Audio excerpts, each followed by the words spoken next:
योग भगाए रोग। जी हाँ, निरंतर योग करने से हमारे शरीर में रोगों से लड़ने की इतनी शक्ति आ जाती है कि रोग हमारे पास नहीं आ पाते। यह बात नागरिक अस्पताल में कार्यरत योग प्रशिक्षक आचार्य बलदेव ने कही। उन्होंने कहा कि अगर व्यक्ति निरंतर योग करता रहे तो वह रोगों से दूर रहता है, क्योंकि योग हमारी वह प्राकृतिक धरोहर है जो हमें विरासत में मिली है। इसीलिए भारत को योग गुरु भी कहा जाता है। आचार्य बलदेव ने कहा कि वह नागरिक अस्पताल में आए मरीजों तथा उनके तीमारदारों को भी योग का प्रशिक्षण कराते हैं, जिससे वह बहुत ही जल्द ठीक भी हो रहे हैं। उन्होंने कहा कि दवा के साथ साथ हम मरीजों को योग भी कराते हैं, जिससे उनकी दिनचर्या भी बदली है और वह तंदुरुस्त होकर जल्द ही अपने घर जा रहे हैं। उन्होंने कहा कि इसके अलावा वह समय समय पर स्कूलों में भी योग प्रशिक्षण कराते हैं, ताकि हमारी युवा पीढ़ी योग के माध्यम से आगे बढ़े। उन्होंने कहा कि स्वास्थ्य विभाग के द्वारा समय समय पर स्वास्थ्य जाँच शिविर लगाए जाते हैं, जिसमें योग का भी अपना अलग महत्व होता है।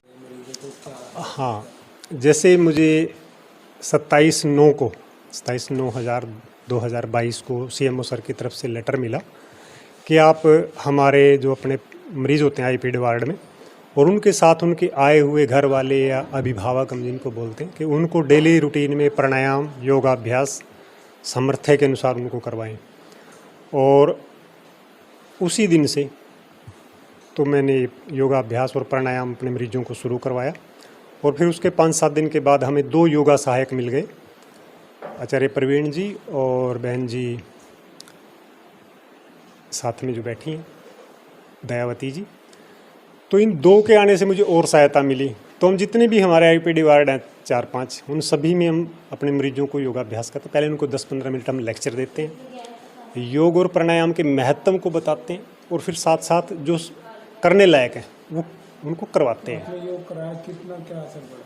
योग का ये असर पड़ा, जब भी मैं पुराने मरीज देखो 5-7 दिन तो वो कई बार तो एडमिट रहते हैं, 5-6 दिन 7 दिन हफ्ता 10 दिन भी रहते हैं। वो ये बताते हैं कि हमें जो एंजाइटी होती थी ना, जो हमें चिड़चिड़ापन होता था मरीज के साथ रह के, या मरीज भी कहते थे कि उस चिड़चिड़ेपन में राहत है। हम डेली उनको करवाते हैं, डेली उनको हंसाते भी हैं, करवाते भी हैं, उनको महत्व भी बताते हैं, तो उनको तरोताज़ा महसूस होता है। और वो कहते हैं कि दवाई के साथ साथ हम योगाभ्यास जब से अपना रहे हैं हम जल्दी ठीक हो रहे हैं। तो इस चीज़ का उनके मन पे, उनकी बॉडी पे, उनकी आत्मा पे, उनकी बुद्धि पे, सभी पे असर पड़ता है। और ऐसा तो हमारे डॉक्टर जो हमारी साइंस भी कहती है कि योगाभ्यास का पूरा मन पे, बॉडी पे और आत्मा पे सबको बैलेंस करता है। निरंतर अभ्यास करवाएंगे हम। जब से मुझे लेटर मिला है सरकार की तरफ से, मैं निरंतर अभ्यास करवाता हूँ, क्योंकि मुझे भी खुशी होती है कि मैं वहाँ पे भी मरीजों को करवाता हूँ और यहाँ पे भी मैं अपने मरीजों को देखता हूँ। तो इससे जो अंतर खुशी होती है, जिसको हम फील करते हैं, वो मिलती है।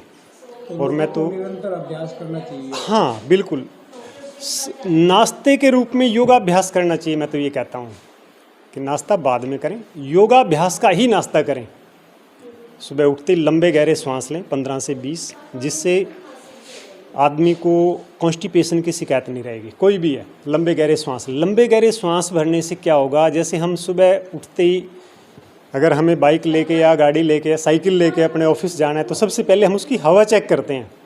यदि हवा कम है टायर में तो साइकिल नहीं चलेगी, गाड़ी भी नहीं चलेगी ठीक से। इसी प्रकार लंबे गहरे सांस लेने से हम अपनी बॉडी का ऑक्सीजन का घनत्व, ऑक्सीजन का लेवल मेंटेन कर लेते हैं। क्योंकि रात को सोते समय थोड़ा सा ऑक्सीजन का लेवल थोड़ा सा सामान्य से थोड़ा सा नीचे हो जाता है। सुबह उठते लंबे गहरे सांस भरने से एकदम मेंटेन हो जाता है ऑक्सीजन का लेवल। ब्लड एक सर्कुलेट में, अच्छी सर्कुलेट में होता है, तो ब्लड के सर्कुलेशन पे भी असर पड़ता है और श्वास की क्रिया पे भी। यदि हमारी श्वास की क्रिया सामान्य तरीके से अच्छे से सांस ले रहे हैं, हम छोड़ रहे हैं, तो हमें ना एंजाइटी होगी, ना हमारे को टेंशन होगी, हमारे को ना थकान होगी, वो भी हम अच्छे से काम करेंगे। तो इसलिए योगाभ्यास तो ज़रूरी है। चाहे उसमें प्राणायाम कीजिए, 5-7 मिनट प्राणायाम किया, 5-7 मिनट आसन किए, और कुछ कुंभक और बंद त्रिबंध वगैरह लगाइए, तो उसे अवश्य ही लाभ होगा। और ये तो पूरे विश्व में आज योग तो एक रिसर्च का विषय बना हुआ है। तो इसलिए मैं तो सभी अपने मरीजों से भी और सभी अपने प्रांतवासियों से भी, सभी देशवासियों से ये आग्रह करूँगा कि जितना भी समय मिनिमम निकले, ये नहीं कि आपने घंटों करना है, कि आप 10 मिनट से लेकर 15 मिनट कर लो, 20 मिनट कर लो। क्योंकि जिसके पास अपने लिए समय नहीं है ना, उसके पास किसी के लिए समय नहीं है। सबसे पहले हम अपने लिए समय निकालना चाहिए यदि एक गृहिणी है सोचेगी कि मैं हॉस्पिटलों के चक्कर लगाऊं, बीमार हो गई, तो उसका कितना समय नष्ट हो गया। अब डॉक्टरों के पास घंटों बैठे रहते हैं मरीज में अपनी वेट करके, वेटिंग में लोग, और ऐसे अगर 10 महीने में उसने 10 चक्कर लगाए हॉस्पिटल के, तो कितना समय उसका नष्ट हो गया। वो 10 घंटे वो बचा के अपने स्वास्थ्य पे लगा सकता है। तो इसलिए थोड़ा थोड़ा समय निकालिए अपने लिए। अगर आप स्वस्थ हैं तो आपके बच्चे भी ठीक रहेंगे, स्वस्थ रहेंगे, और जैसा हम बड़े अनुसरण करेंगे वैसे हमारे बच्चे अनुसरण करेंगे।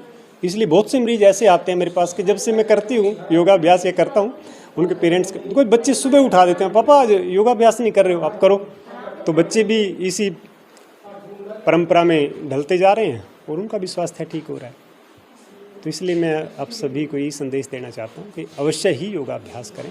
मेरा प्रयास यही रहता है कि अपने मरीजों को भी और अपने मिलने जुलने वालों को भी, और जितने भी प्रोग्राम होते हैं, कि भाई अपने लिए समय निकालें, 10-20 मिनट, आधा घंटा, घंटा, तो ऑल द बेस्ट। उसके बाद मेडिटेशन भी करते हैं। बहुत से लोग आते हैं, बोले जी आसन प्राणायाम के बाद हम क्या करें, मेडिटेशन? हाँ बिल्कुल, क्योंकि मेडिटेशन मेरी अपनी रिसर्च है, मात्र ध्यान से सभी बीमारियों को नष्ट किया जा सकता है, मात्र ध्यान से।